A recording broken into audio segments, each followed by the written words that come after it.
नमस्कार। घड़ी में 5 बज गए हैं और समय हो गया है आपके पसंदीदा चुनावी शो यानी सत्ता के महासंग्राम का। आपके साथ मैं हूं शिवम दत्त मेहता और मेरे साथ है मेरी सहयोगी। नमस्कार, मैं हूं आपके साथ निम्मी सिन्हा। खबर की शुरुआत करेंगे हरियाणा की खबरों से, जहां आज रैलियों की अंबार यानी रैलियों की अंबार लगी हुई है। नेता ताबड़तोड़ रैलियां कर रहे हैं, चाहे बीजेपी हो, चाहे कांग्रेस हो, चाहे जेजेपी हो, चाहे एसपी हो और बीएसपी। इनेलो या इनेलो की बात करें, सब चुनावी मैदान में अपनी अपनी शक्ति प्रदर्शन से जनता को लुभाकर अपने पाले में करने की कोशिश में लगे हैं। बिल्कुल। और आज पीएम मोदी ने नमो ऐप के माध्यम से मेरा बूथ सबसे मजबूत कार्यक्रम में कार्यकर्ताओं और बूथ अध्यक्षों से संवाद भी किया है।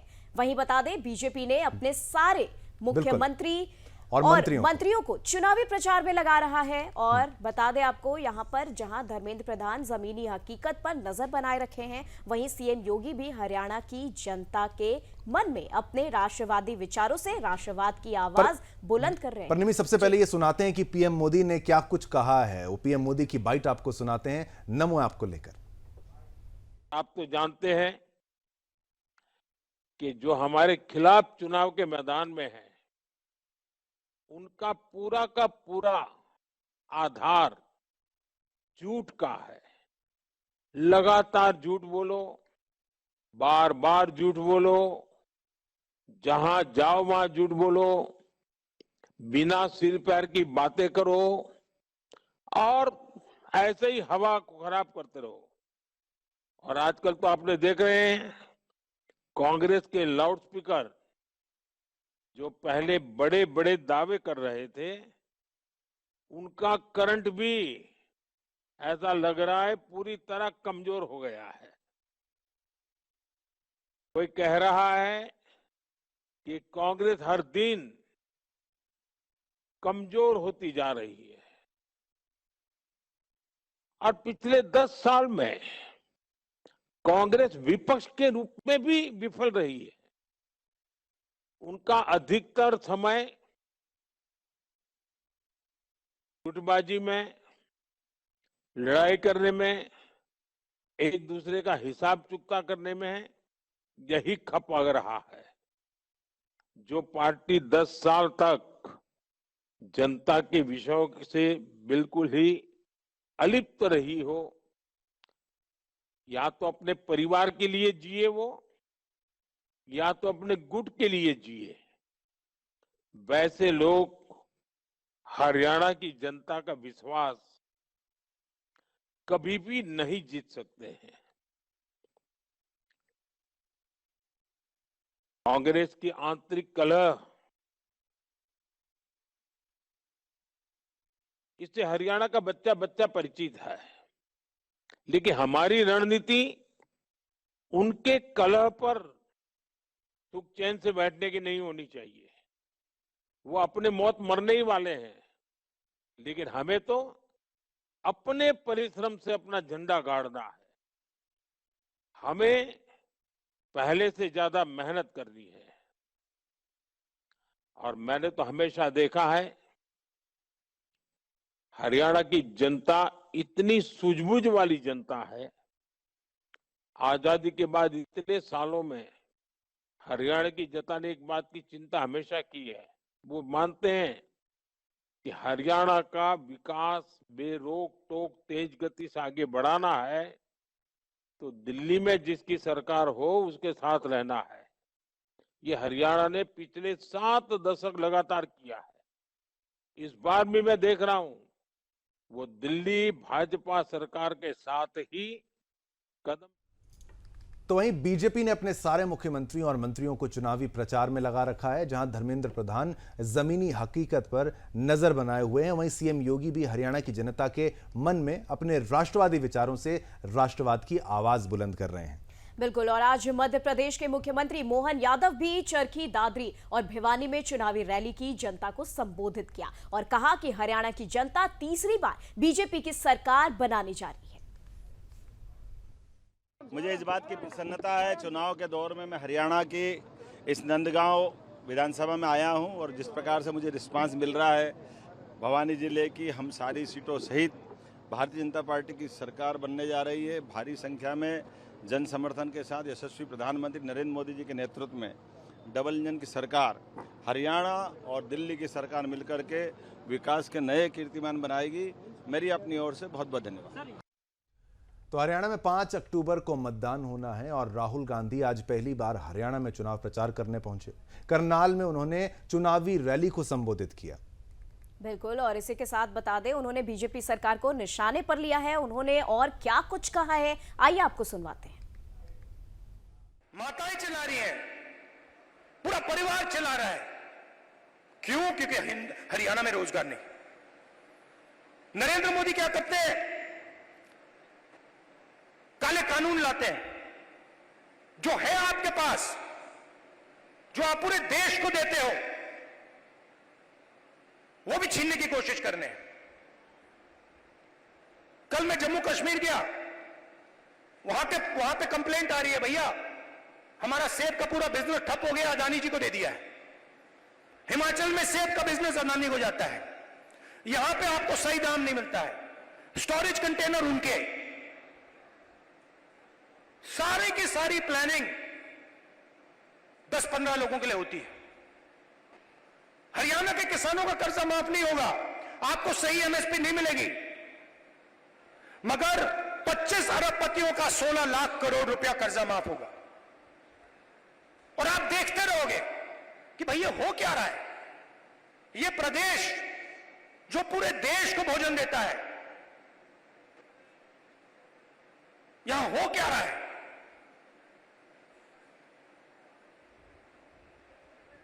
हरियाणा में ड्रग प्रॉब्लम है। उन्होंने मुझे बताया कि राहुल जी, हरियाणा में ड्रग प्रॉब्लम बढ़ती जा रही है। गुजरात में अदानी के पोर्ट में हजारों किलो ड्रग्स पाया जाता है। आपने देखा 3000 किलो हेरोइन उनके पोर्ट में पाया जाता है। किसी को सजा हुई? मीडिया में लिखा? एक शब्द नहीं। एयरपोर्ट उनको चले जाते हैं, पोर्ट्स उनको चले जाते हैं। चलिए, बात हरियाणा की निम्मी, हरियाणा की बात करेंगे तो इसमें एक्सपर्ट्स की राय लेना बहुत आवश्यक है। हमारे साथ सुरेंद्र स्वामी जी हमारे साथ राजनीतिक विशेषज्ञ हैं। कुछ ही पलों में लीजिए, आपके टीवी स्क्रीन पर आ ही गए। पहला सवाल मैं अगर आपसे पूछूं, बहुत बहुत धन्यवाद सुरेंद्र स्वामी जी, आपने समय निकाला और विश्लेषण अपना ये बताइए कि भाई ये हरियाणा का जो चुनाव है इस बार इतना आसान तो बीजेपी के लिए ये नजर नहीं आ रहा है। कांग्रेस जो है वो इस बात से काफ़ी एक्साइटेड है कि भाई जो लोकसभा में परफॉर्मेंस हमारा रहा है, उसका जो जन समर्थन उनको उस दौरान मिला था, उस वेव पर, उस लहर पर कांग्रेस अभी राइड करती हुई हमें तो नज़र आ रही है। और बीजेपी भी ऐसा नहीं है कि भाई अब सैनी साहब जो आए हैं तो उनके द्वारा, उनके नेतृत्व में अच्छे फैसले लिए जा रहे हैं, गवर्नेंस अच्छी वहाँ पर चल रही है। अब आपको क्या लगता है ये टक्कर कितनी भयंकर हो सकती है? अब तो राहुल गांधी भी मैदान में उतर गए हैं, किसानों का मुद्दा उन्होंने छेड़ दिया है। जरा विस्तार से, आपके पास पूरा समय, स्वामी जी। शिवम जी, अगर आपको हरियाणा के चुनाव में ये जो नैरेटिव बनाया कि कांग्रेस को शुरू से आगे चल रही है, कांग्रेस 70 सीट जीतने वाली है, कांग्रेस 80 सीट जीतने वाली है, आपको इसका बैकग्राउंड समझना होगा। पिछले बार लोकसभा के चुनाव में कांग्रेस को एक भी सीट नहीं मिली, खुद भूपेंद्र हुड्डा भी हार गए। उसके बाद इस बार 10 में से 5 सीटें कांग्रेस ने जीती, निश्चित रूप से जीती। पिछले बार इनका वोट परसेंटेज 28 था, जो इन्होंने बढ़ा के 43 किया, भाजपा का 46 था। अगर हम असेंबली सेगमेंट की बात करें तो भाजपा को 44 सीटें मिली थी और इनको 42 सीटें मिली। लेकिन माहौल, एक तो अगर कोई भी आदमी समझदारी की बात करेगा तो वो ये कहेगा कि भाई बराबर की टक्कर है। हरियाणा का एक हिस्सा है जिसमें कांग्रेस मजबूत है, एक हिस्सा है जिसमें भारतीय जनता पार्टी मजबूत है, और दोनों की चूंकि 5-5 सीट आई हैं, दोनों का वोट परसेंटेज भी बराबर है, दोनों की जो असेंबली सेगमेंट में लीड है वो भी 1-2 भाजपा की ज़्यादा है, बराबर की थी हैं, तो दोनों पार्टियां निश्चित रूप से वोटर दोनों पार्टियों के साथ खड़े हैं। लेकिन एक नैरेटिव बनाया गया कि नहीं, कांग्रेस को लीड मिल रही है, जिसे देखिए चैनल पे कांग्रेस को लीड मिल रही है। और मैं पिछले 2 महीनों से, जब से इस पे चर्चा शुरू हुई है, इसी बात पे टिका हुआ हूं कि हरियाणा में कांग्रेस और भारतीय जनता पार्टी के बीच बराबर की टक्कर है with slight as to Bharatiya Janata party. वो इसलिए ये लोग लीड को बता रहे थे कांग्रेस की कि आप लोकसभा से इसको जोड़ के देखिए। बिल्कुल। लोकसभा में कांग्रेस की 99 सीट आई, लेकिन माहौल क्या बना रखा है, जैसे कांग्रेस सत्ता में है, जैसे कांग्रेस जीत गई है, जैसे विपक्ष जीत गया है, जैसे भाजपा हार गई है। राहुल गांधी कह रहे हैं कि अब हम जो नरेंद्र मोदी से चाहें वो करवा सकते हैं, इतनी ताकत विपक्ष की हो गई है। तो ये इस तरह का जो एक नैरेटिव सेट हुआ लोकसभा को लेकर के कि हम हार के भी जीत गए हैं, उसी नैरेटिव का ये असर हुआ कि हरियाणा में लोग ये मानने लगे कि भाई कांग्रेस बराबर की आके भी जीत गई है और आगे चल रही है जी। अब वो जैसे जैसे वो बात धीरे पड़ने लगी, भारतीय जनता पार्टी का प्रचार होने लगा, मीटिंगें सामने आने लगी, जर्नलिस्ट ग्राउंड पे जाके चेक करने लगे, सभी पार्टियों से जाके देखने लगे, तो उसको देखते देखते आज ये स्थिति आ गई कि अब जो हरियाणा की राजनीति का बहुत बड़ा अपने आप को विश्लेषक समझते हैं, वो भी अब ये कहने लग गए हैं कि नहीं, अब भाजपा आ रही है, कांग्रेस जा रही है, बराबर की सी टक्कर दिख रही है, थोड़ा कांग्रेस को एज है। तो वो इस बात पे क्यों आ गए हैं? क्योंकि आपको हरियाणा की राजनीति समझनी होगी। बिल्कुल। हरियाणा में कांग्रेस पार्टी क्यों हारी? कांग्रेस पार्टी हरियाणा में इसलिए हारी 2014 में जी। कि एक जो समीकरण यहाँ पे चलता था जातिवाद को लेकर के, उसमें जाट बनाम नॉन जाट की राजनीति ने एंट्री की। और उस राजनीति को पहले क्या था, वो जाट बनाम यादव राजनीति चलती थी, अहिरवाल बनाम जाटलैंड की। अब वो अहिरवाल बनाम जाटलैंड को अहिरवाल को मिला दिया अदर्स में, और जाट बनाम अदर्स की यहाँ पे राजनीति शुरू हो गई। जब वो राजनीति शुरू हो गई तो जो नॉन जाट्स थे उनको ये फीलिंग हुई कि भाई हमेशा एक ही जाति का हरियाणा में राज क्यों होगा, और इसीलिए वो नॉन जाट को लेकर के एक पोलराइजेशन हुआ, और उस पोलराइजेशन के चलते हुए बीजेपी को फायदा हुआ। और बीजेपी की, और चूंकि मोदी जी का भी उस समय लोकसभा का मामला था, तो दोनों फैक्टर मिलके और हरियाणा में कांग्रेस की सरकार बदली, प्लस भ्रष्टाचार के जो इश्यूज थे 2014 में, चाहे केंद्र में हो चाहे हरियाणा में हो, वो सब साथ थे ही। तो ये एक बहुत बड़ा बैकग्राउंड था।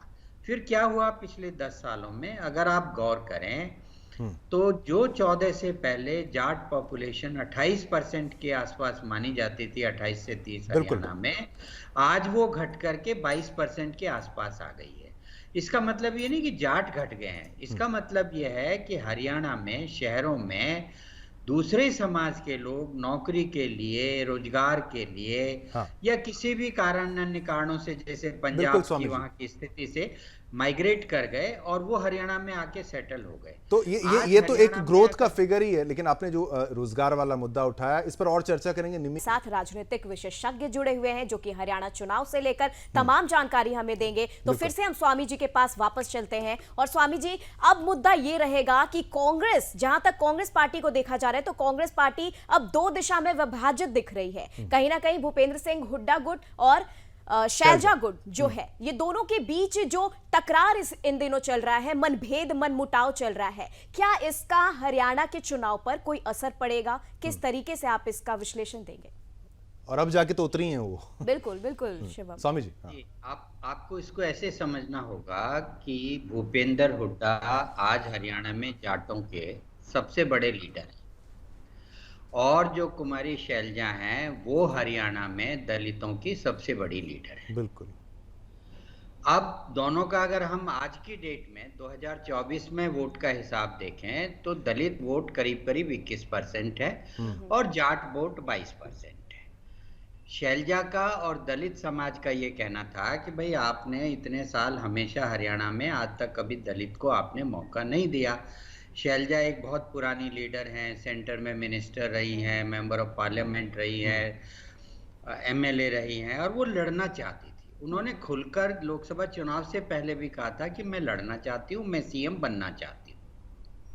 आपने उनको दरकिनार किया, और ऐसा दरकिनार किया कि उनके जो चाहने वाले थे उनको आपने टिकटें तक नहीं दी। उसका रिजल्ट ये हुआ कि दलित समाज में एक मैसेज चला गया कि जो हरियाणा में कांग्रेस है वो जाट डोमिनेटेड पार्टी है और वो हमें नहीं चाहती कि हम आगे बढ़े। और शैलजा की नाराजगी ने इस बात को बल दिया। फिर इसमें एक नया फैक्टर इंट्रोड्यूस हुआ कि इस बार उसके इनेलो के साथ मायावती जी ने गठबंधन किया। जब बसपा का गठबंधन इनेलो के साथ हुआ तो बसपा आपको मालूम ही है दलितों के वोट को रिप्रेजेंट करती है।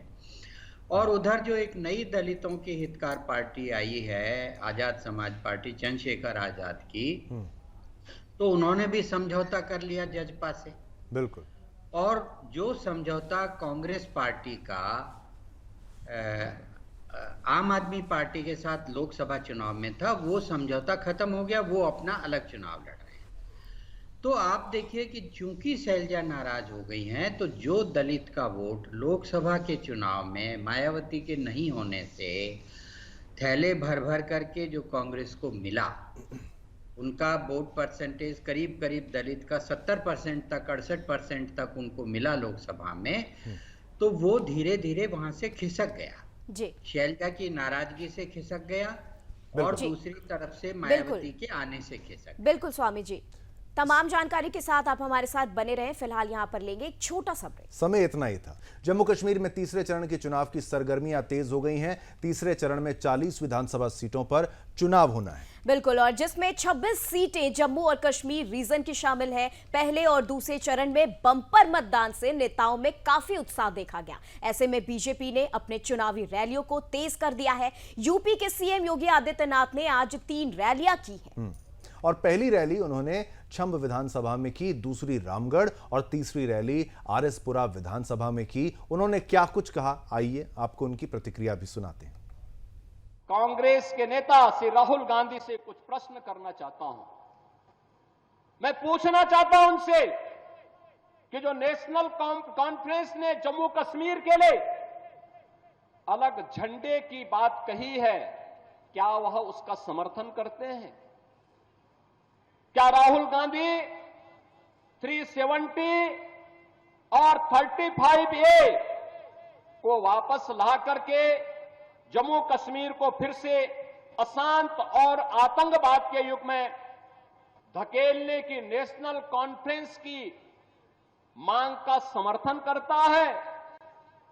क्या कांग्रेस कश्मीर के युवाओं की कीमत पर पाकिस्तान के साथ वार्ता करके फिर से अलगाववाद को बढ़ावा देने का समर्थन करती है? क्या कांग्रेस पार्टी पाकिस्तान के साथ एलओसी ट्रेड शुरू करने के नेशनल कॉन्फ्रेंस के निर्णय से फिर से बॉर्डर पार से आतंकवाद का पोषण करने का समर्थन करती है? क्या कांग्रेस आतंकवाद और पत्थरबाजी की घटनाओं में शामिल लोगों के परिजनों को फिर से सरकारी नौकरी में बहाल करके आतंकवाद, दहशतगर्दी और बंद के दौर को फिर से लाने का समर्थन करती है? क्या कांग्रेस नेशनल कॉन्फ्रेंस के साथ अपने आरक्षण विरोधी चेहरे को फिर से सामने लाने का प्रयास नहीं कर रही है? बहनों और भाइयों, शांतिपूर्ण तरीके से चुनाव और भारतीय जनता पार्टी की यहां पर वापसी, याद रखना, पाक अधिकृत कश्मीर भी फिर कश्मीर का ही पार्ट होने वाला है, जम्मू कश्मीर का ही भाग होने वाला है। और यही तो हलचल है पाकिस्तान में। वे अपने लोकतंत्र को बचा नहीं पाए। उनको अपने लोकतंत्र को बचाने के लिए मशक्कत करनी पड़ रही है। और मशक्कत करते करते आज पाकिस्तान इस स्थिति में पहुंच गया है कि वहां पे 1 किलो आटा के लिए भी लाले पड़ रहे हैं। तो सीएम योगी आदित्यनाथ को सुन रहे थे आप। जम्मू कश्मीर की, पहले आपको हमने योगी आदित्यनाथ जी को सुनाया। आप चलते हैं, आगे बढ़ते हैं। गृह मंत्री अमित शाह ने भी आज जम्मू में ताबड़तोड़ 5 रैलियां की हैं, जिनमें पहली रैली उन्होंने चनैनी में की है। दूसरी रैली उन्होंने उधमपुर पश्चिम विधानसभा सीट पर की और बीजेपी को वोट देने की अपील की है। बिल्कुल, और इसके साथ ही उन्होंने तीसरी रैली कठुआ में की है, जहां उन्होंने कांग्रेस, एनसी और पीडीपी पर जमकर बरसे। उन्होंने क्या कुछ कहा, आइए आपको सुनाते हैं। जम्मू कश्मीर में बाहर वाले राज करे, उनका इशारा अपने एलजी साहब की ओर है। राहुल बाबा, आपको जो भाषण लिख कर देते हैं ना, वो आपको सच नहीं बताते। भाइयों बहनों, जम्मू कश्मीर में सबसे ज्यादा राष्ट्रपति शासन अगर किसी एक पार्टी ने डाला है तो वो कांग्रेस ने डाला है, कांग्रेस ने डाला है। आप हमें कह रहे हो, और मनोज सिन्हा जी तो भारत के हैं। राहुल बाबा, आपका दादी के पिताजी जवाहरलाल नेहरू जी ने कश्मीर का एक हिस्सा पाकिस्तान को दे दिया। पाक ऑक्यूपाई कश्मीर पाकिस्तान को देने का काम किया है। मैं आज पूछना चाहता हूं, 33 साल के बाद घाटी में सिनेमा हॉल खुले। फारूक साहब, 33 साल तक सिनेमा हॉल बंद रहे आपके। लाल चौक में ताजिया का जुलूस नहीं निकलता, लाल चौक में गणपति का जुलूस नहीं निकलता था, लाल चौक में कृष्ण जन्माष्टमी नहीं मनाई जाती थी। आज उधमपुर वालों, मन हो जाए तो गणेश चतुर्थी के दिन लाल चौक चले जाओ, कोई खतरा नहीं है, कोई खतरा नहीं। ये कांग्रेस के मुख्यमंत्री कहते थे, शिंदे साहब, कि मैं देश का गृह मंत्री था मगर लाल चौक जाने में मुझे डर लगता था, डर लगता था। अरे शिंदे साहब, वो जमाना गया, अब भाजपा सरकार है। पोते पोतियों को लेकर बुलेट प्रूफ नहीं, सादी गाड़ी में लाल चौक चले जाइए, कुछ नहीं होगा। मैं बताता हूं, आज लाल चौक पर शान से तिरंगा लहरा रहा है। लोग यहां पर आज न केवल चीने ने, आप सभी लोग चनैनी नए पूरे जम्मू कश्मीर का फैसला करने के लिए वोट डालने वाले। चलिए, अब बात जम्मू कश्मीर की करेंगे। निम्मी, हमारे साथ हमारे मेहमान हमारे साथ जुड़ चुके हैं। उस्मान गनी साहब, बहुत बहुत धन्यवाद, आपने समय निकाला सुदर्शन न्यूज़ में। और दर्शकों के आपसे काफ़ी प्रश्न हैं, क्योंकि उत्सुकता अब लोगों की ये है कि भाई अब अगले चरण के चुनाव में क्या होने वाला है। 370 बहाल करेंगे, कभी एनसी कह देती है, कांग्रेस कह देती है, पीडीपी कह देती है। ये 370 का मुद्दा क्या जनता से कनेक्ट करता है वहाँ पर? अगर आप देखें, जनता को क्या इससे उतना लेना देना है? उनको लगता है इससे फ़ायदा होगा, नहीं होगा? क्योंकि 370 अगर वापस आ जाए, ऐसा हो तो नहीं सकता अगर टेक्निकली भी देखा जाए, बाय प्रोसीजर ऑफ लॉ, या फिर सुप्रीम कोर्ट में जाएं या संसद में जाएं, लेकिन ये बार बार 370 का जिक्र करके कहीं वोटर्स को लुभाने का प्रयास किया जा रहा है, एक लालच दिया जा रहा है, या फिर और भी कोई मतलब है इसके? उस्मान गनी जी। धन्यवाद आदाब जी। ये 370 का नारा जो है, ये तो भारतीय जनता पार्टी ने पिछले 70 साल से चलाया है, और जम्मू कश्मीर में भी है, बहुत पार्टी ने बहुत देर तक चलाया। एक सेंटिमेंट है कश्मीरी लोगों से, जम्मू कश्मीर के लोगों से जुड़ा हुआ, क्योंकि 370 ऐसा एक चीज था, ऐसा एक ब्रिज था between government of India and रियासत जम्मू कश्मीर के साथ। ऐसा एक ब्रिज था कि जिससे एक इमोशनली टच था। आज भी अगर लोग सियासत इस पे करते हैं कि हम 370 वापस लाएंगे, ये भी एक जमाना, ये भी एक दावा था कि आपने भी बताया कि ये मुमकिन नहीं है, इट इज नॉट पॉसिबल कि 370 वापस आ सकता था। और लोग एक जमाने में ये भी कहते थे कि 370 कभी कोई हटाएगा ही नहीं सकता। मगर हिस्ट्री तो बन गई, हट तो गया ना जनाब। नहीं, तो ये ऐसी चीजें हैं कि मतलब मैं गनी साहब, मैं यही कह रहा हूं कि भाई इसकी आवश्यकता क्या है? अब वहां की जनता का मुद्दा मैं जहां तक समझता हूं कि भाई बेरोजगारी, उससे निपटारा हो, यहाँ पर सेफ्टी जो है लोगों को वो चाहिए। तो भाई 370 अगर वापस बहाल कर दिया जाएगा तो उनसे फायदा क्या हो जाएगा? देखो जम्मू कश्मीर के लोग पिछले 30 उस्मान जी सालों थोड़ा से सा सफर आप कर थोड़ा रहे हैं। आप थोड़ा सा पीछे हो जाइए, आपके फ्रेम में आपका सर थोड़ा सा यहाँ करता हुआ नजर आ रहा है। हाँ थोड़ा सा पीछे हो जी हाँ, बस बस बस अब बिल्कुल। ठीक हाँ सर। हाँ बिल्कुल, आप बोलिए आप बोलिए। जम्मू कश्मीर के लोग फ्रॉम लास्ट 30 सालों से पिस रहे हैं, हम्म दोनों तरफ से पिस रहे हैं, चाहे वो हिंदुस्तान से हो चाहे वो पाकिस्तान से हो। We are grinding between the two countries from 30 years. ये चीज है कि देखो, अगर आप रिलीफ, आपने अभी कहा कि जो जम्मू कश्मीर के लोगों को, चाहे ये सिक्योरिटी के लिहाज से हो चाहे एम्प्लॉयमेंट के लिहाज से हो, जम्मू कश्मीर के लोगों को हर एक लिहाज से एक रिलीफ मिलना चाहिए। चाहे वो प्रेजेंट गवर्नमेंट देगी, चाहे वो पास्ट गवर्नमेंट देगी, चाहे वो फ्यूचर आने वाली गवर्नमेंट देगी, लोगों को यहाँ हर एक लिहाज से रिलीफ मिलना चाहिए। ठीक है, नहीं लेकिन ये अब पाकिस्तान, रही आपने पाकिस्तान की चर्चा, मतलब उसकी आवश्यकता क्यों थी कि बिल्कुल बिल्कुल शिवम, और मेरे जहन में भी एक सवाल काफी देर से है पाकिस्तान को लेकर, उस्मान जी पूछना चाहेंगे यहाँ पर, क्योंकि ये पूरा चुनाव जो है वो 370 की बहाली के इर्द गिर्द घूम रहा है। और यहाँ पर अगर नेशनल कॉन्फ्रेंस पार्टी की बात करें, पीडीपी की बात करें, कांग्रेस की बात करें, तो हर कोई ये दावा कर रहा है कि जब हम आएंगे तो हम 370 को वापस बहाल करेंगे और पाकिस्तान के साथ रिश्ता मजबूत करेंगे। तो क्या ये कहीं ना कहीं आतंकवाद की ओर इशारा कर रहा है?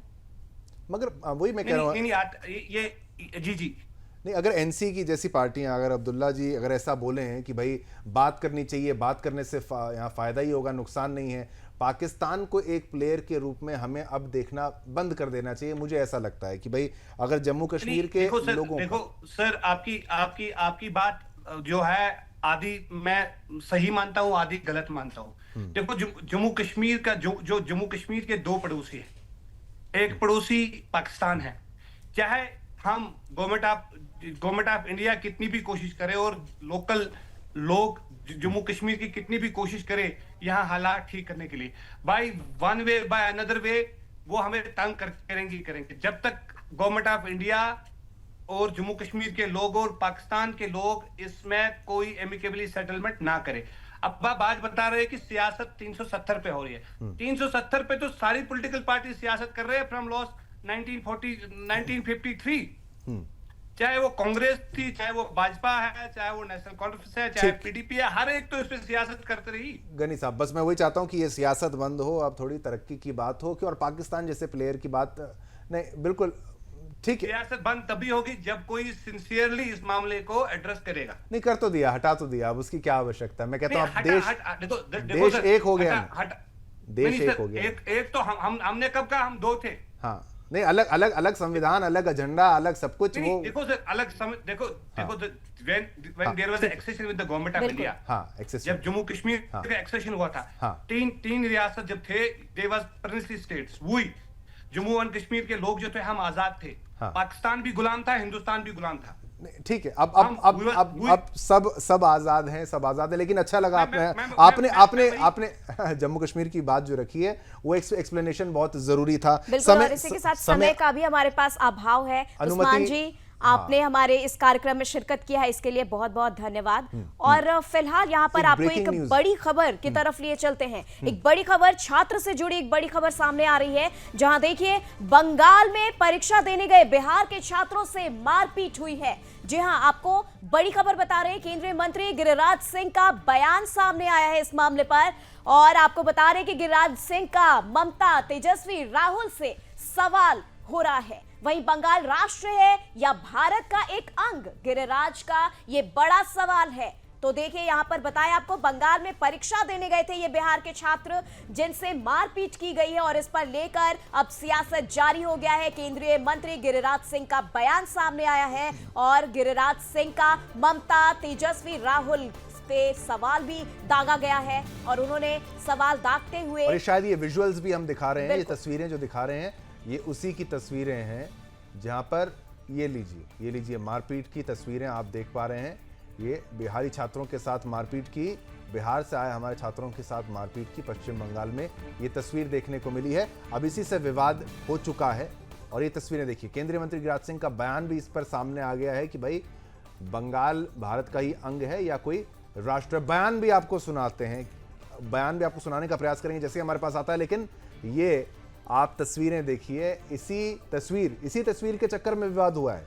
बिल्कुल, लगातार आपको बता दें ये जो तस्वीरें हैं हम आपको बंगाल से दिखा रहे हैं, जहां की छात्रों के साथ बिहार के छात्र के साथ किस तरीके से ये मारपीट की गई है, ये आपको हम दिखा रहे हैं। लगातार बंगाल से बड़ी खबर आपको दिखा रहे हैं, जहां परीक्षा देने गए बिहार के छात्रों से मारपीट की गई है और इस पर गिरिराज सिंह ने कई सवाल जो है वो खड़े किए हैं, सवाल बिल्कुल। पूछे हैं। खैर, ये मुख्य मुद्दा था, तो ब्रेकिंग न्यूज के माध्यम से आपको हमने दिखाया।